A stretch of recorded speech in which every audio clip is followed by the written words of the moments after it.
Okay, gewaltig. Sagt der Heilige Gemara weiter. Sagt the Mishnah. So just to do a quick review, yesterday we learned about the three types of nechasim. There was nischei shavi, where we know we've already heard a rumor that the shavu died. Everybody holds Maridin. And the question is, does the person who take care of it get everything? Does he also get like an oris? If he doesn't have a chance to get anything, that was the Shaila Rashi and Tosfos. If the chasin nitushim, meaning the shavi was taken away, and we didn't hear a specific rumor that he died, then it's a machlokes if we allow a korov to go there or not. Because Rav holds if we let a korov go there and he knows he might lose it, he might take too much from the field and cause damage to the field. And then there's someone who went away knowingly, that person, and he didn't appoint anybody to take care of his field, he didn't instruct anybody, there you're not allowed to go to his field. And then we had the discussion of who you're allowed to appoint as an apotropos. And the halach is for a katan, you could only appoint a stranger because you cannot be machzik with nichse katan. A katan is never allowed to be an apotropos, which led us to the discussion of how to handle the case of the grandmother with the three daughters, who some of them were in captivity. And then we had the case of Mori Bar Isaac, whose long-lost brother came to make a claim on this property. And we said that normally you could only make a claim with a proof, because otherwise any oisher would be susceptible to anyone coming along and claiming that this is my property. So the halacha is, if someone comes along and claims your property, and you say, I know for a fact, you come with a tiniest bari, he's for sure not believed. But if you're only a shema, you don't remember, you don't know if he's your brother or not, that's when, if you're a tough guy, will make you bring the raya that he's not your brother. And with Mori Bar Isaac, he really got burned, because at the end, he even had to share with his brother the shvach of the bustanai in the pardesos that he himself worked with the intention of him himself benefiting from it, yet he still had to share it with his younger brother. Okay, Zok Heilige Mishnah, Hamavkid Peiros Eitzel Chaveroi. If someone sends payers to his friend as a pickup, now there's a natural deterioration of fruit. The shomer is not responsible for that natural deterioration of fruit, and therefore, Harei Yosy Lo Chesroinus. If you give me fruit to watch, I don't have to give you back the same amount. I can actually reduce from it what the normal rotting would be. And what is that? Now you might ask, why do I need to know all these shiurim of what the normal rotting would be? Give me a pile of wheat. I'll put it in my corner. Whatever is left when you come, I give you back. Why do I need the cheshbonos? So the Gemara is going to say that it's thing where he mixed it in with his own, and he just marked down how much he got, but he doesn't have this tfua isolated. So therefore, he needs to know the cheshbon of how much he could reduce from what he gives back. So and now the Mishnah tells us what the normal rotting, or it could be eaten by mice, what the normal diminishing rate is. Lechitin, if it's wheat, or la'oyers are for rice. Tisha chatzoi kavin likur. So I always like using my currency converter called Ka'askalav Yigudu. Ka'askalav Yigudu is all you ever need if you want to know how to look at the different volumes in the Torah. A kur is Yud Efa, an Efa is Gimel Sa, a Sa is Vav Kav, a Kav is Dalad Lug, and a Lug is Vav Bein. So as far as we're concerned here, a Kav is a kur is 180 Kav, because it's 10 times 3 is 30 times 6. 30 times 6 is 180. So there are 180 Kav in a kur.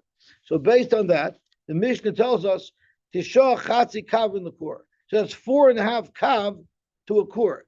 That's less than 1%, because it's 4.5 out of 180. No, it's a little more than 1%. It's about 1.5% almost.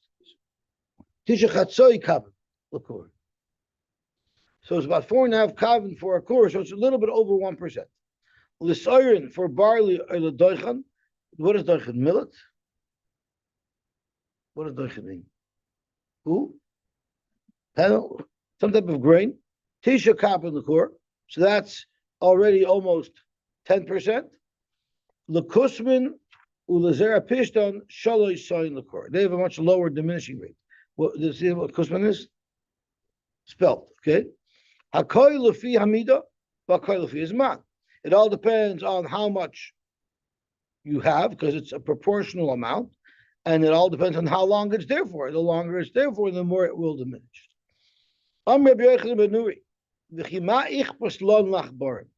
It shouldn't be totally in how much you have, because everybody has mice in their granary, in their barn. There's always mice running around. You think mice are going to eat more just because there is more? Mice eat the same amount. Therefore,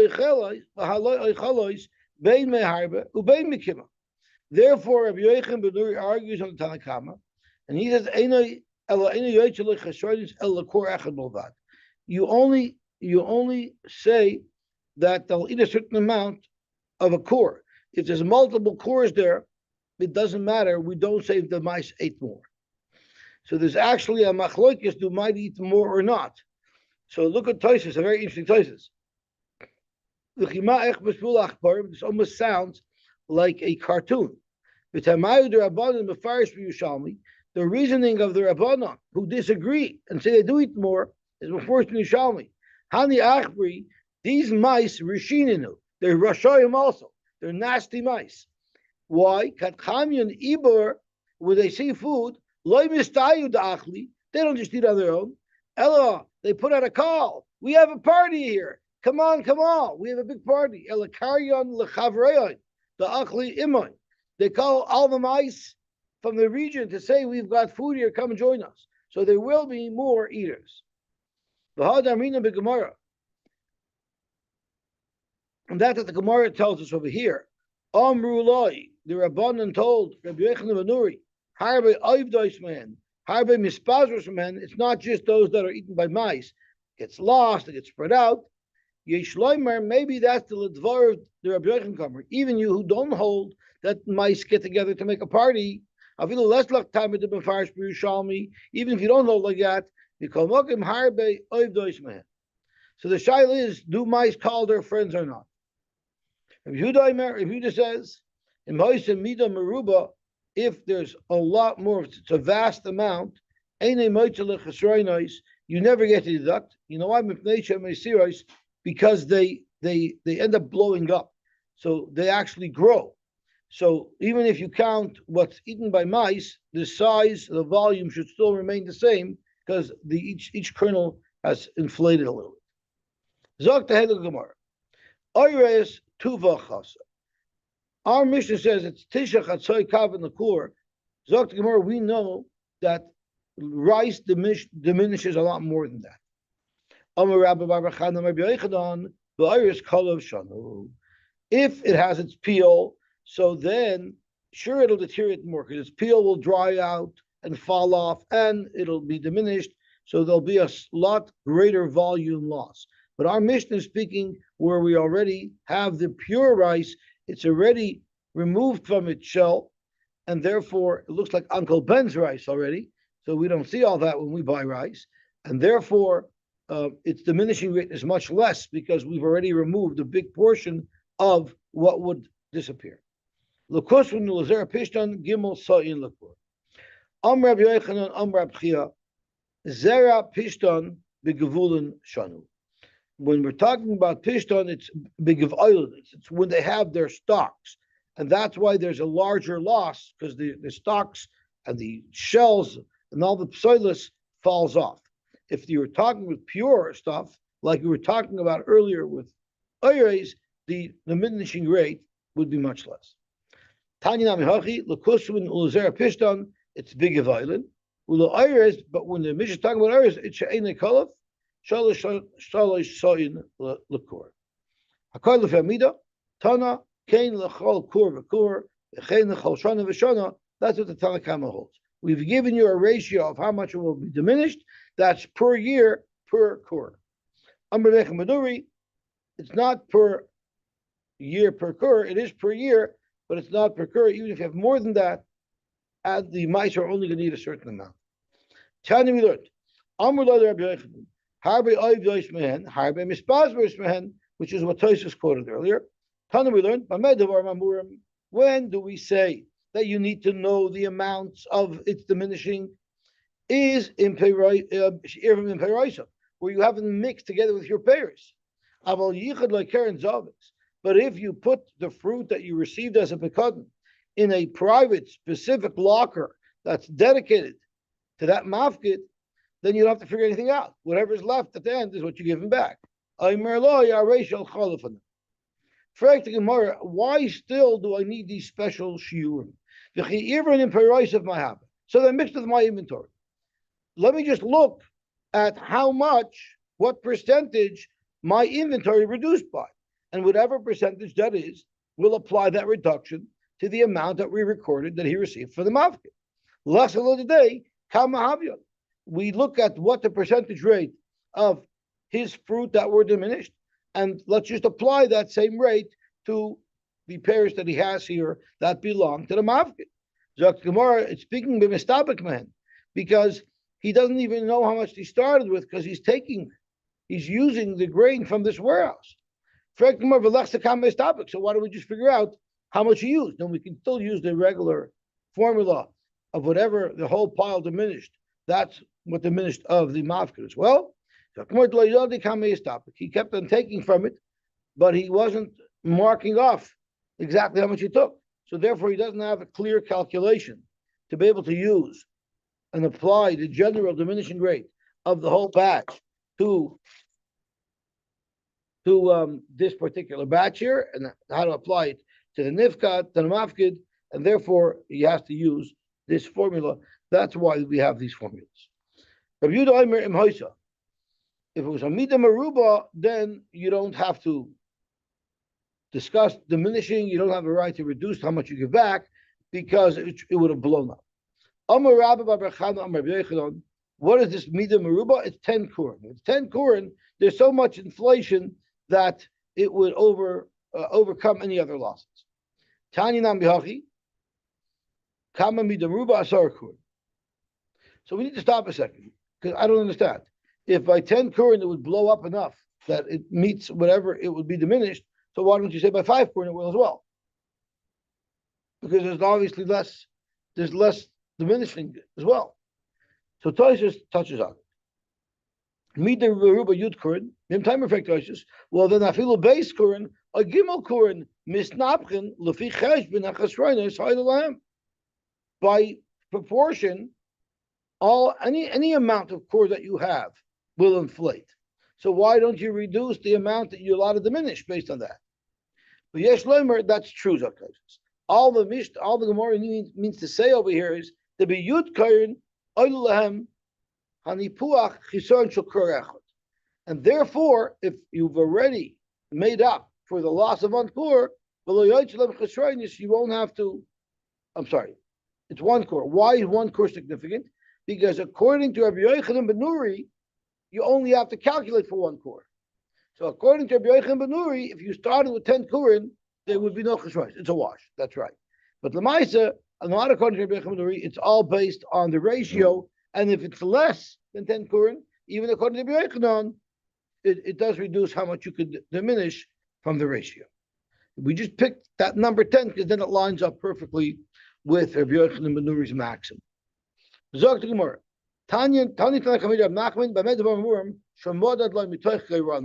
That's only if when he received the tvua, it was from his goyren, and when it was returned back to the nifka, to the mafkid, it was returned from the goyren.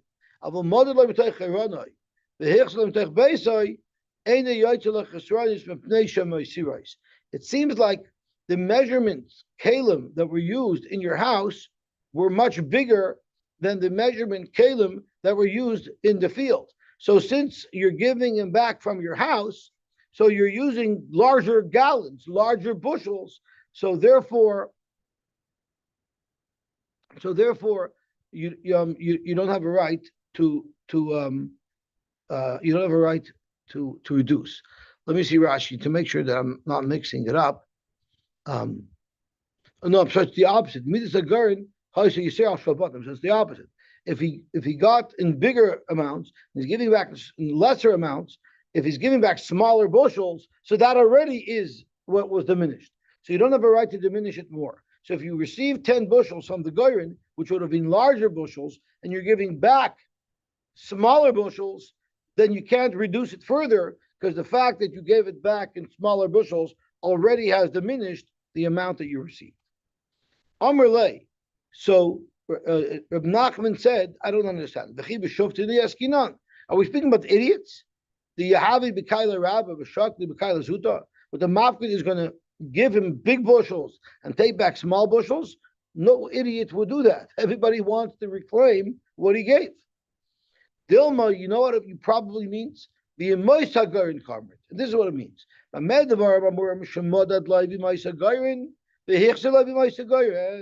Rashi says, during the time of the Gairin, that's when they're already dried up. And that means they're already smaller. But if the Mafkid gave it to the Shemer at the time of the Gairin, which they would be dried and not swollen, but the Shemer gave it back to the Mafkid, when the things were humid out there and the fruit would have automatically been blown up, there he can't reduce from it because the reason why they look so much is not because there's actually giving it back more, it's because whatever he gave you had already inflated. Amra Papa Labaye, Imkain, based on what you're saying, that the grain tends to swell up and puff up when it's moist outside, well, we package them into jugs and barrels when they're dry. Based on what you're saying, if they puff up, how come we don't see barrels cracking left, right, and center? Because of the pressure that's put on them when the fruit inside them puff up. Lifkakada. As a matter of fact, have a uvda upakakada. It actually happened because of the stress. Because of Boyle's law. Does anybody know Boyle's law? Boyle's law says that there's a relationship between the volume, the pressure, and the temperature. And he says if the volume goes up, then the pressure goes up. So it means since these fruits are in a container, they're contained, they won't be able to expand as much because they're compressed by the limited space they have in the container. And that will stop them from growing because it's always a balance between the pressure, the volume, and the temperature.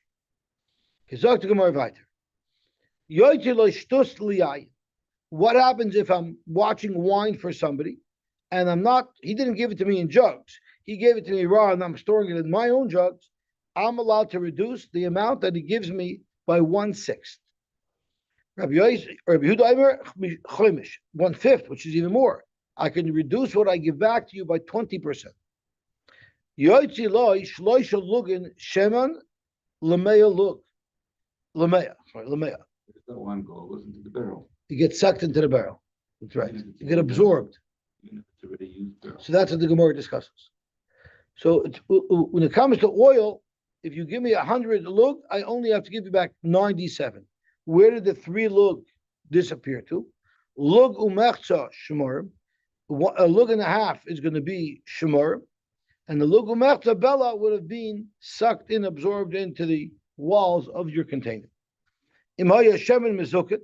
What if he gave him pure oil without shmorim in it? So then eina yotzei lo shmorim. Then he doesn't deduct the shmorim because he never got the shmorim. Isn't that only true for new barrels? Old barrels would already have. Oh, that's what the Gemara asks. That's what the Mishnah says right here. If they were old, it's really Yishenim. Is it Yishanim or Yishenim? Yishanim. If they're old barrels, so like David and like Moti is saying, they already are fully absorbed, they're already saturated, then he can't reduce it because it's already absorbed. So I guess the mafkid, before he gives oil or wine to somebody to watch, he'll say, are you going to put him in a sherry cask? Are you going to put him in an already used cask? And then I'll get back what I gave you? Or you're going to use new casks, and then it's going to end up costing me 20% or less. If you doimer, afa moicher shemen Never mind by watching it. Even if you're selling, the merchant who sells, for every 100 lug that I sell, the recipient, the purchaser, should have to accept that there will be a lug and a half of shemarim in the mix. We have a machloikis if a fifth or a sixth of the wine gets absorbed into the barrels. What is it? It's not a machloikis. Why can't you return the shmorim along with the oil? That's a very good question. If it's mixed in, you would just pour it out, and it would come with shmorim. Now that it's sat by him for a long time, the shmorim fell to the bottom. So sure, he's serving the oil, but he should just take the shmorim in a bag and hand it off to him. Right. Here they're yours. That'll become clear on Lamed base. It's a very good kasha, right? Why should I give you less? I'll take your shmorim. It depends on the barrels in each city. They would smear the lining of the barrel with wax. Wax does not absorb. It doesn't absorb so much. It's only 1/6. But they use tar. Tar absorbs much more. Actually, the earth that the barrel is actually made out of, some earth absorbs more than other earth. So there's merely a difference in the barrels that they used, how much they absorb. Now we're not learning a halacha shaila, we're learning practical business and markups. And we're going to see how little they made on their products back then. In the city of Rav Yehuda, Ramu Arboim Vitamni Kuza Bedina. A dana, which we call a barrel or a jug of oil, would cost, we don't know how much it would cost yet, but we know how much it would contain. It would contain 48 kuzis. So there's 48 kuzis are contained of wine in a barrel or in a jug. How much could you buy a jug for? Ozal dana b'shita zuzi. The whole jug that included 48 kuzi costed you 6 zuz. Now, this is how Rabbi Yehuda made money. He would buy one of these jugs for 40 that had 48 kuz, and he would lay out 6 zuz. Then what he would do is parish Rabbi Yehuda shita mezuzah.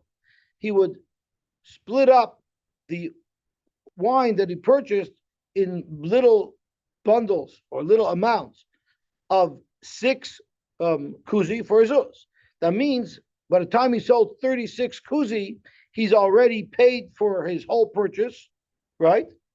And now he has an extra 12 that he could sell. So he'll make profit two out of 6. He'll make 2 out of 8, right?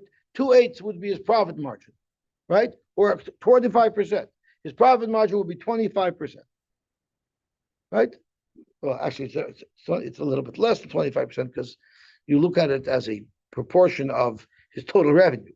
I'm looking at it, how much is marked up over what he bought, right? So at the end of the day, he's making about 12%. So let's have a look at, let's go analyze this. This is literally like a revenue candidate audit on the Yehuda's books. So the Gemara says, Dal, Talson Vishita. The 6 zuz that he paid, he received fully back by selling 36 kuzi. So what's remaining by Rav Yehuda? Pashlu Tresar. He's remained with 12. But Dal Tamanya, you have to take away 8. Dal Tamyashtusi. And why is that? Rashi says Shal Memches, out of the 48, anyway he loses 8. Shederchu lechaser bebavlias akankan. Keditnan yoch l'shtus liyayin. So anyway, he's losing 8 because 8 is 1/6 of 48. So 8 he's losing. So how much is now remaining? 4. So 4 is no longer 20%. It's more like 8%, right? Frank the Gemara, why is it fair that Rabbi Yehuda should only earn 8%? Shmuel said the right amount to make on a staple like this. You you're allowed to learn up to a sixth, which is like 18%. So he was only making about 8%, yet he's entitled to make 18%. And why should he give it away for less? As Rashi says, Hashtus Yistaker. He should be making a sixth, which is about 12%. V'lama Yistaker Rav Yehuda Hashtus. Tosha says the same thing. Mustavra Rav Yehuda Hayamitzi Sheyitn Lo Yoser. V'lama Niach Milarviach Hashtus. Why? He could have found someone to pay more for it. So why would he have limited his profit to less than 12%, which he would be allowed to make, or 13%, it was a little bit more? Why would he give away some of that profit? Zok Gemara, you know why? He really was making more profit. Because Ika Golfi, he gets to keep the jug. The jug also was part of that purchase price, which has value. Ushmaraya, and he's also holding on to the shmar. Frank Gemara, if you factor all that in, it's more than his 12 or 13%. Now he's charging too much. But Iketarche, he was the one who arranged it. He was the entrepreneur who had to arrange everything. And with Maybar Zanaisa, he also had to pay somebody to open up the jugs because they have to be opened up professionally. When you had to install like a spigot into the Chavis Shalcheres, that cost the money too. So it did work out that he made his 12 or 13%. Dr. Gemara weiter. If it was pure oil, he cannot reduce the amount of oil due to the fact that they're shmarim. Frank the Gemara, what about the blia? How come we're not discussing that issue? But you should like Bava. Rab Nachman, maybe it's been mizufaf in shanu. Maybe the barrels were mizufaf. Frank Toisvis, we just said on Amar Aleph that even if it's smeared, it's also, even if the barrel is lined, it also absorbs. As Toisvis says in Taimar, Koshkin the bullet tvei. Kidamrina on la'il ba'asher demar chafu b'kufra the ma'itz tvei. So mizufaf is even more absorbent than wax. That's only if it's a new barrel it will absorb. Avol yashan, if it's an old barrel, shekfar bala, that was already fully saturated, when it's mezufaf. And that's what the Gemara answers. By Amar afilu temes shaloyve mezufafin kiva the tone. Once it's fully saturated, it's not going to absorb any wine. Therefore, there's no question of it diminishing that way. There's only the shmarim to deal with. So we still have to keep in mind. What David asks: why don't you just hand him a bag of shmar? Right? Why should you reduce it? So let's keep. Now we should see the answer to that. Mizukok, pure oil. The person, the buyer, has to accept the loigu mechta shmar. Amar Rabbi, kisha tim tzaloimer. If you analyze what Rabbi Yehuda is saying, you're going to conclude that mutar la'arav shmar. Really, I could have just mixed the shmarim back in, and therefore, since I didn't, I'm allowed to reduce the amount of oil that I'm giving you by that amount. L'divrei chachamim also la'arav shmarim. But according to the chachamim, you would not be allowed to mix shmarim in. L'divrei Rabbi Yehuda mutar la'arav shmarim behind the time of the makabel. That's why the moicher can force the lekeach to accept less oil. The Amalei, he could have told him, I could have mixed in shmar, and therefore anyway you would have received less oil. Hashanami kabel, now accept less oil. Frekt the moicher, frekt the lekeach, David's kasha. Let him tell the seller, had you mixed shmarim in to the oil that you sold me, I would have resold it just as you sold it to me. Have him misdavenly. I would have sold it with those shmarim, and I would have charged for the full volume. Hashta, now that you're just keeping the shmarim to yourself, and you're reducing the cost, you're reducing the amount of oil you're giving me, ma'evidle, what am I going to do? Luchudei misdavenly. I cannot sell a bag of shmarim on their own. If you would have given it to me mixed, then I could have done it. But now I can't do it. So you're going to ask, no, mix it in now. Take the bag, dump it in, and you've all your problem solved. Right? No, we're going to get there in a second. But Dr. Gemara, we're speaking about Balabais Askinon, the Nichala Betzila. We're talking about Balabais. He's not reselling it, he's using it. So he's very happy that there were no shmarim in it. He doesn't like chunky peanut butter and orange juice with pulp. He likes it plain, and therefore, he has to accept the reduction. So now we have the kasha. Why did you dump it in now? Why doesn't the merchant just dump it in now? So Tosfos says something very simple and very practical. Boom, mix it in right now, and then everything is solved. We're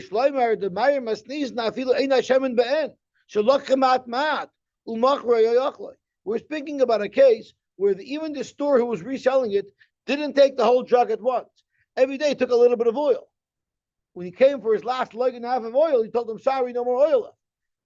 Now, if you give him a bag of shmarm, what's he supposed to do with it? No one's going to buy a bag of shmarm the way they are. Yes, had he known the lechatchila, he could have mixed the shmarm into the oil and sold it together.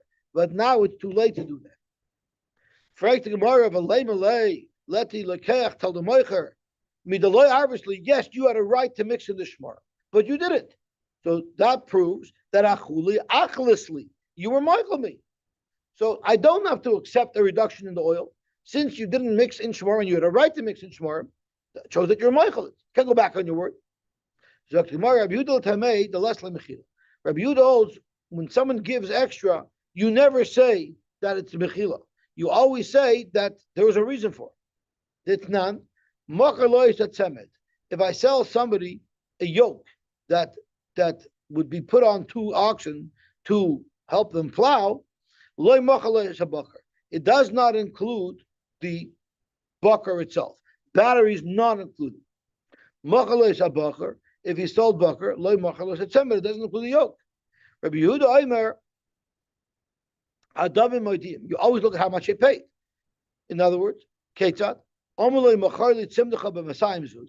someone says, sell me your tzemed for 200 zuz, 200 zuz is an exorbitant amount of money for the tzemed, but it's the perfect amount for a tzemed together with the beef, with the bucker. So there, so therefore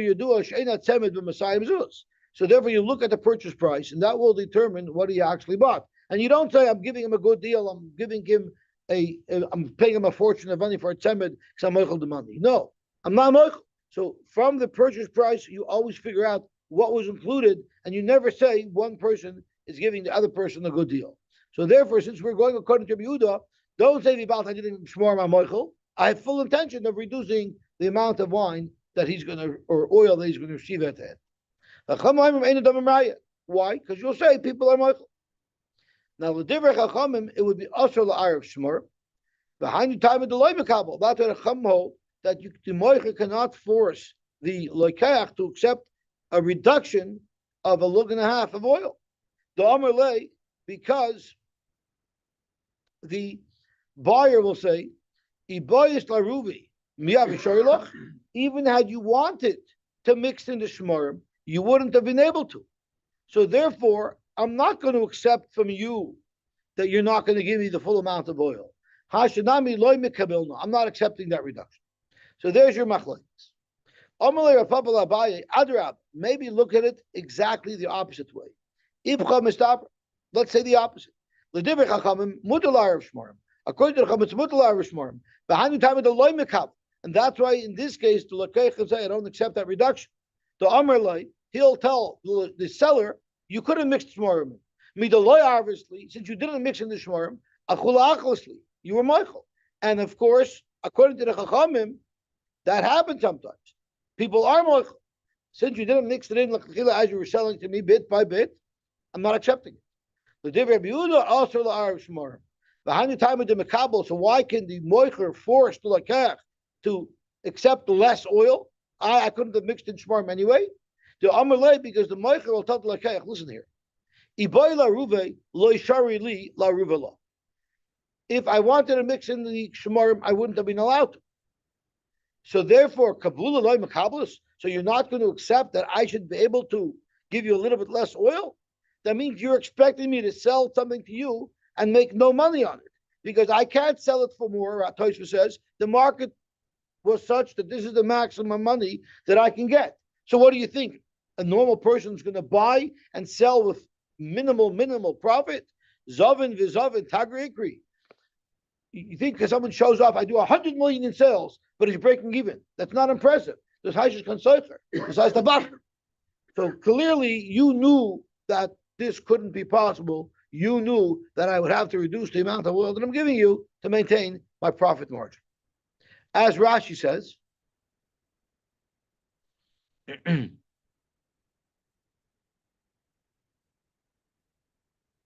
Zovin v'zovin tagir bitmia moshalu loymar l'shoite lokach b'domim v'chazaru mocher b'loy schar v'tikri tagar. You're going to call yourself a tagar. So therefore, let me go back to the previous Rashi. Kibula nami loy mekabel. You're not going to accept that I should be able to reduce how much oil I'm giving you. Allah chisar nashmar imkein ma mistaker. What do you expect me to earn? How are you schar kulu b'shmar? So you should have known that it's an impossible deal and that I would have to reduce the amount of oil. Tana, we learned. Echad alakeach. I guess in those days they didn't have loss leaders. Echad alakeach.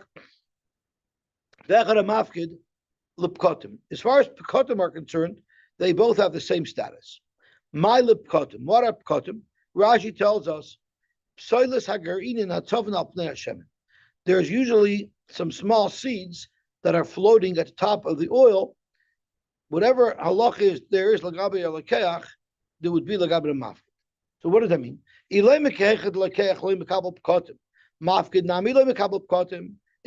what we're saying is that a lakeach does not have to accept that as part of his oil delivery, and therefore, if I'm watching it for somebody, I can't give it back to him with those pkatim. Why not? I'm giving you back what you gave me.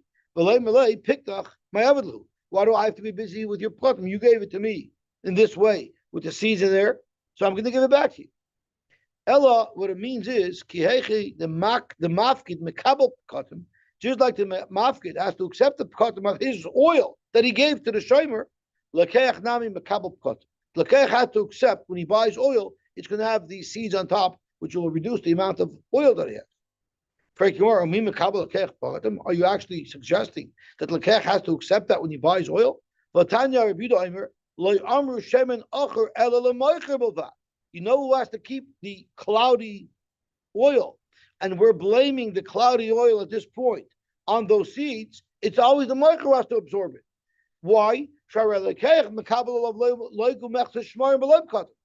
the lakeach has to accept upon himself the loigu mechtav shmorim, but that's without kotim. The kotim are on the moicher.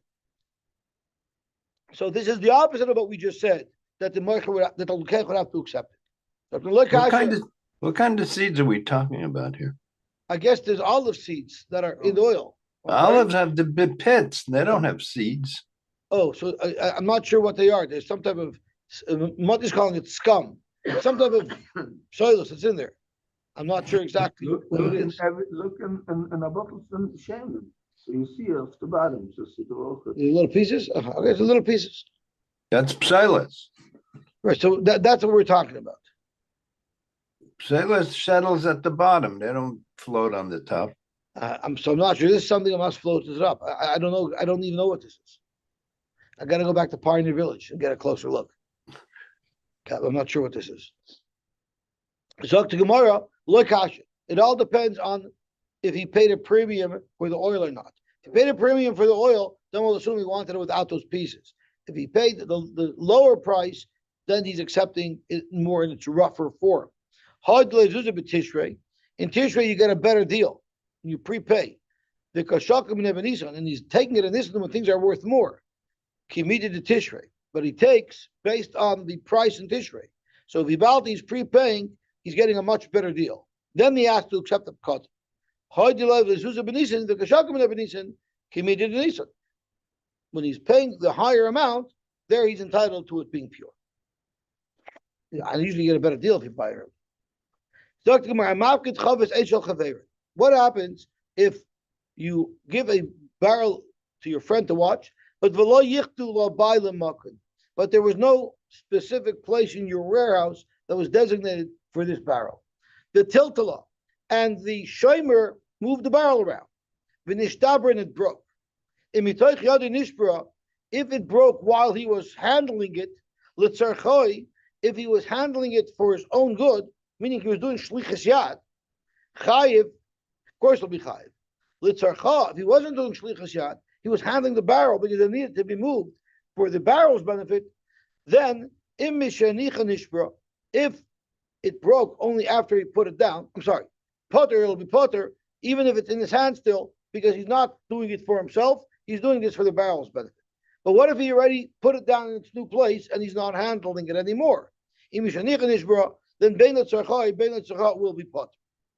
So what we're saying is, even though he was Shalech Yad B'Katan, since he put it back, it's considered a proper Chazorah. What if the Bailam said that there's a specific place where his barrel will be, and then the Shomer moved it around and it broke? Bein Mitoich Yadai, Ubein Mishanicha, L'Tzarcha will be Chayiv, L'Tzarcha will be Potter, and the Gemara is going to explain each case why. Zok the Gemara, Hamani Rabbi Shmuel. This price that it says that even though I was Shalech Yad, but if I put it back, I'm Oy Shalech Yad, and I'm now restored as a regular Shomer Chinam again, this only fits in according to Rabbi Shmuel. When you return something, when you return a Geneva, the Bailam doesn't have to know about it, as long as you placed it into a Mokum Shomer for him. The Tanya Goyim Tlamina Eder V'Shalom Nakis, LaMokum Shagonav Yachshav Divrei Rabbi Shmuel, even though you have not notified the Nignav. Rabbi Kiva says, no, Tzarech Das Bailam. You can't just give something back. The Bailam have to be aware of it. As Rashi says, if the Bailam aren't aware that you stole it and now you're giving it back, Chayiv Achariusam, the Ganav is still Chayiv in the Tzachrayis. It makes a Niknav, even if it was some type of voidness. The Midah Shakle, the moment you take something that's not yours, whether you're a Shomer doing Shlichas Yad or a Ganav taking something, Kam Leber Shusay, now it's in the Rishus of the taker and he's Chayiv anointed. Returning something without notifying the owner, that's not called Hashav. If it's going according to Rabbi Shmuel that he can give something back, what's the difference if there's a specific place? I put it back. If I put it back, I'm ois shaloyach yad. So that's where you're right. Let me buy comer. It's a let me buy. Let me buy yichtu. Pashit that if the ba'am will be yachar amokim, the mekaymahu, that's its place, and you put it back into its place. There it's pashit that you're potter. And lafidu lo yichtu. Even if there is no set space where I could return it to, the lav mekaymahu. There's no way you can tell you return it to its place because it doesn't have a place. Still, as long as you put it back into a makom shumer that you'll watch, it's still considered a chazar. Okay, we will stop here, and Ben Shem, we will be mamshach tomorrow. See, when I start on time, I get to finish on time.